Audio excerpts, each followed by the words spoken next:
libre de renunciar a la militancia. Y además, la Comisión de Fiscalización aprobó el informe que recomienda acusar al presidente constitucionalmente. Pues bien, vamos a analizar ese tema con José Carlos Requena, analista político que ya se encuentra con nosotros. ¿Cómo está? Bienvenido al programa. Buenos días. ¿Qué tal? Buenos días, Carla. ¿Cómo está?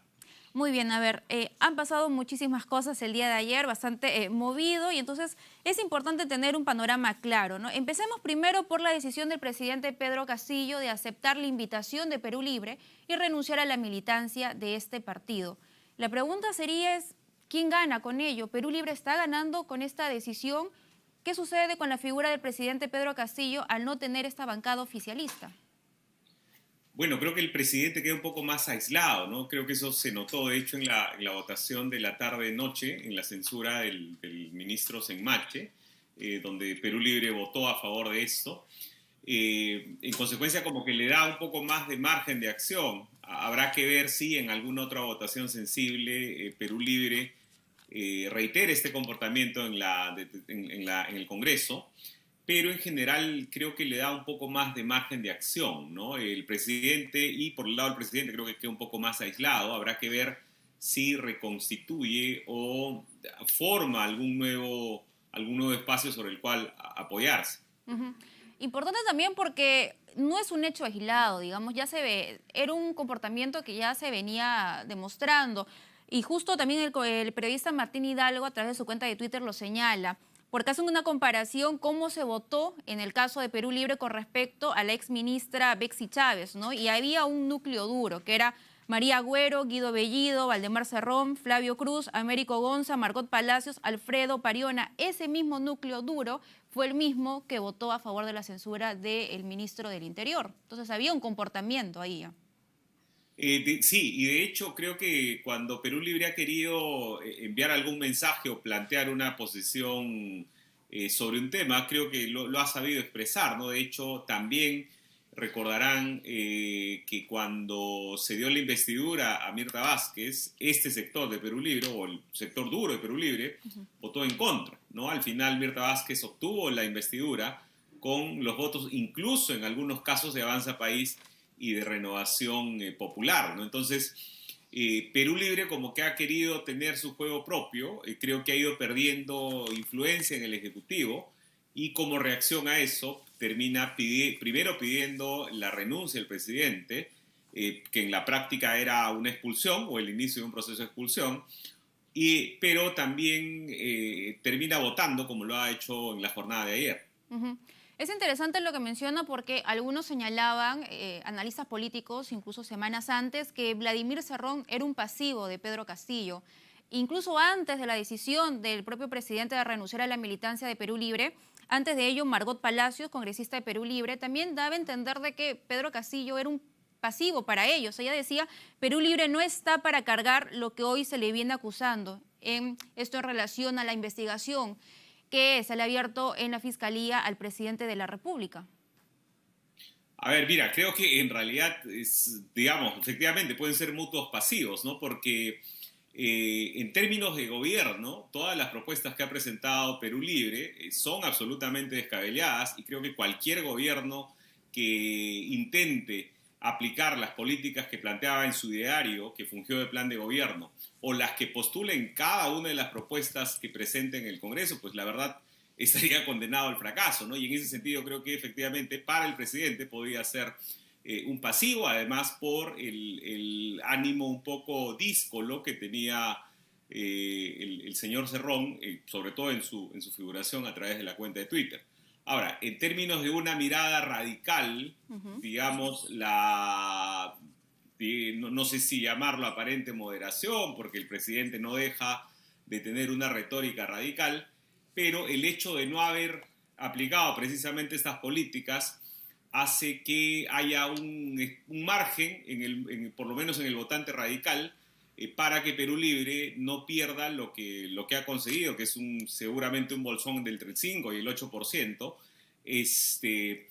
Pero, digamos, no creo que crezca más que eso. Creo que esta idea, por ejemplo, que Perú Libre,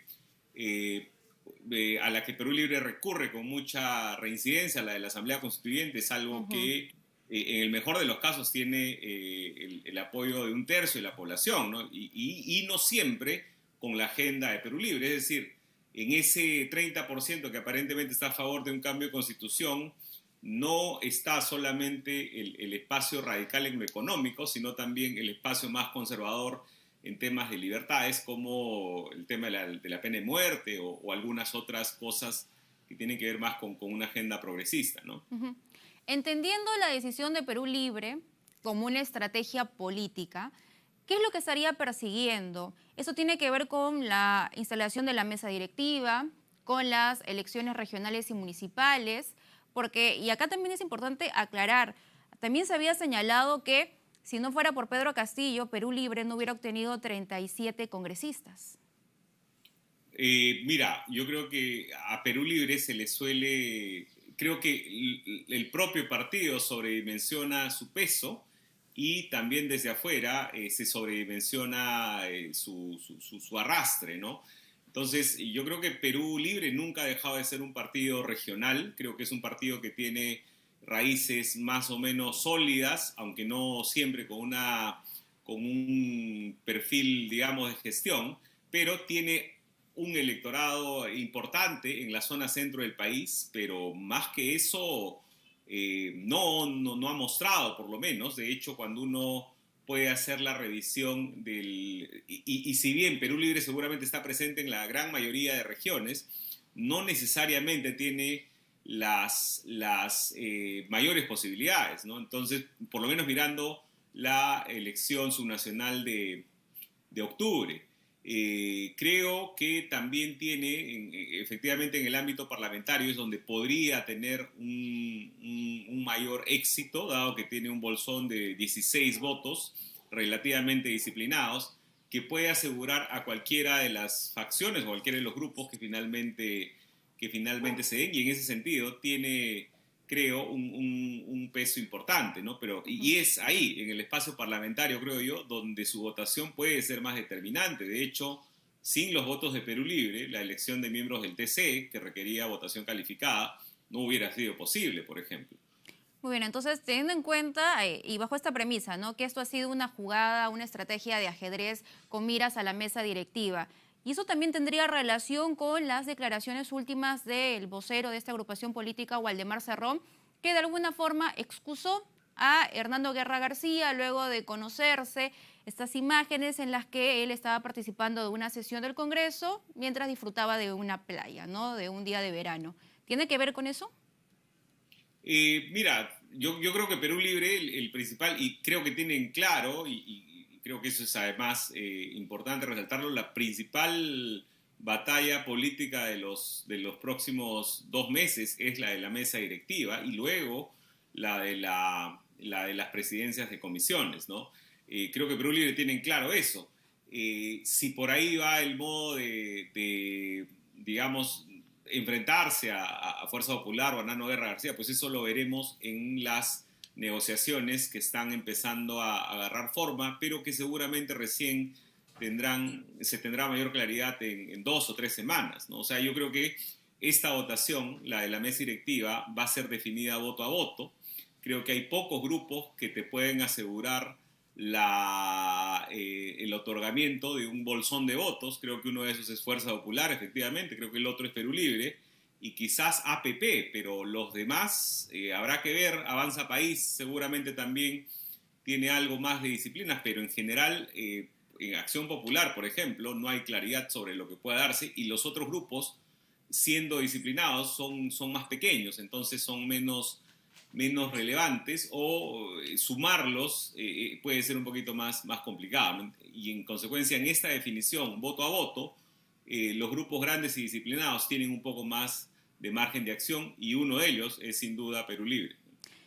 Sin duda en estos tiempos suele ser mucho más complicado poder hacer un análisis del comportamiento de cada una de las bancadas, de los partidos políticos, ¿no? Cuando uno los compara con los partidos tradicionales donde tal vez se mantenía una postura clara, había un tema ideológico y pues sobrevivía, ¿no? A las distintas circunstancias. En cambio ahora muchas veces son partidos que tienen invitados, que se pasan de un lado a otro, por ejemplo. Entonces, eso hace mucho más difícil la lectura, ¿no? Entonces, ¿cómo entender el comportamiento de todos estos partidos políticos que están y las circunstancias también en las que se encuentran, ¿no? Teniendo en cuenta que el Congreso está muy debilitado en imagen.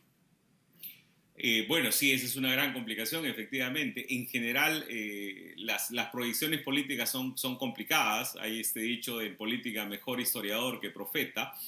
Y en circunstancias de la gran precariedad que tiene la política peruana, pues esto es mucho más complicado. Ahora de los partidos en el Congreso, quizás esos 3 o 4 que te he mencionado, Fuerza Popular, Perú Libre y APP y en alguna medida Avanza País, como que puedes ver por dónde podrían votar, pero en general son instituciones muy precarias. Mira, el propio presidente acaba de renunciar al partido que lo llevó al poder. Eso nunca se había visto.